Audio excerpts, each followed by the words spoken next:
আমি ফিরেছি, তুমি আসবে তো?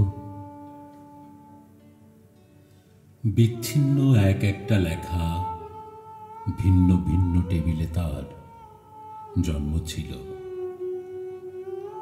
সব গুছিয়ে চেয়ারে বসতে অনেক বছর সময় লেগে গেল।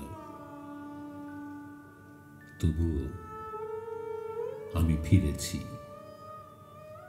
তুমি আসবে তো? নিজের মতন করে লিখতে বসে আজ চায়ের কাপে চুমুক। চারপাশে বিচ্ছিরি রকমের ধর্মীয় শব্দ দূষণ। এক বাক্যে ধর্মদূষণ। শ্রবণযন্ত্র দুটো, কিন্তু ধর্মীয় মাইকের সংখ্যা অজস্র। স্বস্তির এক গন্ধ ছড়িয়ে দিয়ে আমাকে জমিয়ে রেখেছে এলাচের পাতা, যেন জানান দিচ্ছে তার সৌন্দর্য। পাতায় যে তার কুয়াশার চাদর।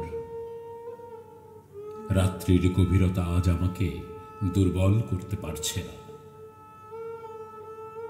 শীতের তীব্রতা, চর্চাহীন হাত, মস্তিষ্ক সব যেন এক হয়ে গেছে। শব্দ চয়নের দক্ষতাও হ্রাস পেয়েছে।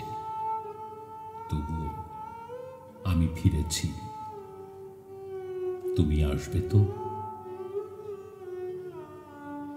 জানালা পেরিয়ে অযত্নে বেড়ে ওঠা গাছগুলো, তার ওপাশে অপরিচিত জানালা।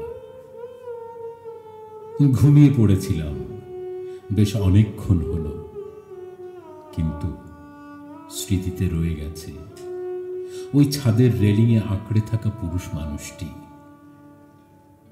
এক হাতে মুঠোফোন, অপর হাতে সিগারেটের শলাকা। প্রিয় মানুষটির সাথে কথা বলছে, ভঙ্গিমা স্পষ্ট। কতক জানালায় আলোর দেখা তো আছে, কিন্তু তা মানব শূন্য।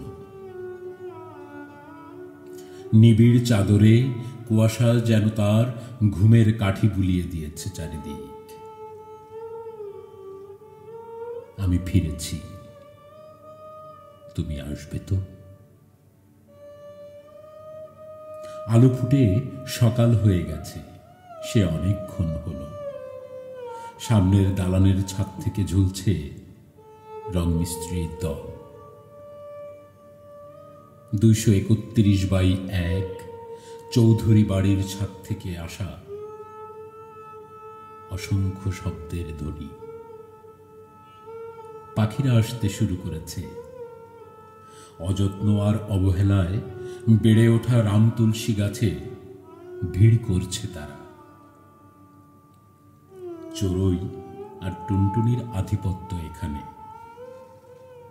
মাঝে দোয়েল বুলবুলিরাও আছে। ঘুঘু আসে।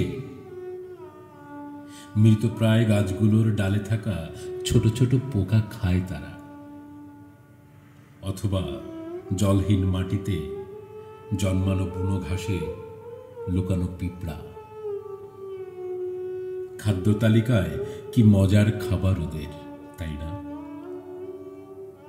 খাবারের কথা আসতেই প্রাতভোজটা সেরে আসলাম। চায়ের কাপে সঙ্গী করে আবার ফিরে আসা আমার। আমি তো ফিরেছি, তুমি আসবে তো?